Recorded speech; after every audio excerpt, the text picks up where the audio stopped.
सोनाक्षी की रसोई में आज की स्पेशल गेस्ट है मौसमी चैटर्जी जी। ये जी नहीं, मौसमी आंटी। ओके आंटी मौसमी, तो आज आप क्या बनाएंगी? मैं क्यों बनाऊं?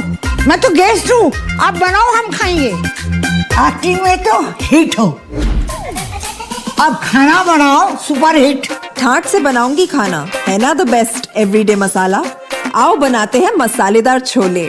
छोले हर रोज के करी में एवरीडे मसाले, शाही बिरयानी में स्वाद का जायका।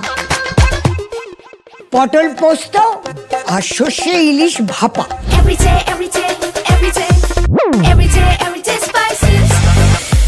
साफ मसाले, खुशबू और प्योर झांझ, टेस्ट से भर दे हर जुबान पे स्वाद।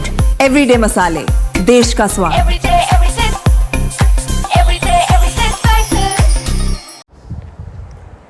नमस्कार, अजय एस्ट्रो मनी गुरु में आप सभी का स्वागत है। मैं हूँ सभी के साथ दीक्षा। अजय एस्ट्रो मनी गुरु से आप सभी से मुखातिब होती हूँ। आज की तारीख है 2 सितंबर, वार है मंगलवार। शो में हम बात करेंगे बासमती चावल के बारे में, जहाँ पंजाब के बासमती चावल निर्यातकों के सामने इस समय बड़ी चुनौती खड़ी हुई है, क्योंकि एक तरफ राज्य सरकार द्वारा 12 कीटनाशकों पर लगाए गए प्रतिबंध को लेकर कानूनी असमंजस की स्थिति बनी हुई है, वहीं दूसरी तरफ यूरोपीय देशों में लगातार खेपों की अस्वीकृति से उन्हें भारी नुकसान झेलना पड़ रहा है, क्योंकि पंजाब देश के बासमती चावल निर्यात में करीब 40% हिस्सेदारी की खपत है।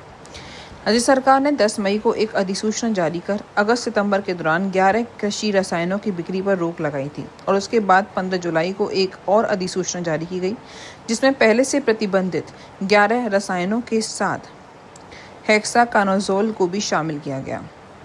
लेकिन कीटनाशक उद्योग की संस्था crop care federation of India ने इस मामले को लेकर अदालत का दरवाज़ा खटखटाया।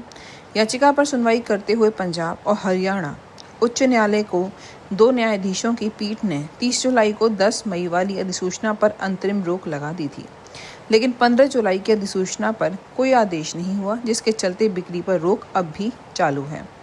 इस मामले पर अधिक स्पष्टता अब अदालत की अगली सुनवाई में आने की संभावना है। इसकी तारीख 17 सितंबर तय की गई है।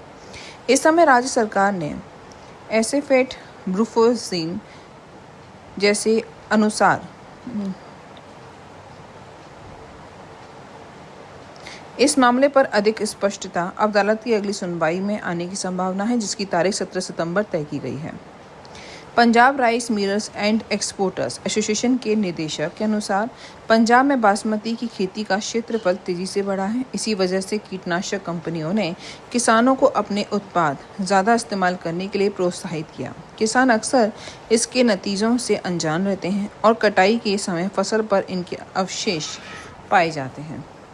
साल 2012-13 में अमेरिका के खाद्य व औषधि प्रशासन ने पहली बार खेपें मंजूर नहीं की थी, जिसकी वजह से अधिकतम अवशेष स्तर से ऊपर होना था, लेकिन निर्यातकों ने अमेरिकी अदालत में केस जीत लिया था। भारत को आयातक देशों से सीधी बातचीत करनी पड़ेगी, क्योंकि अधिकतम अवशेष सीमा का इस्तेमाल अक्सर गैर व्यापारिक वादा के रूप में किया जाता है।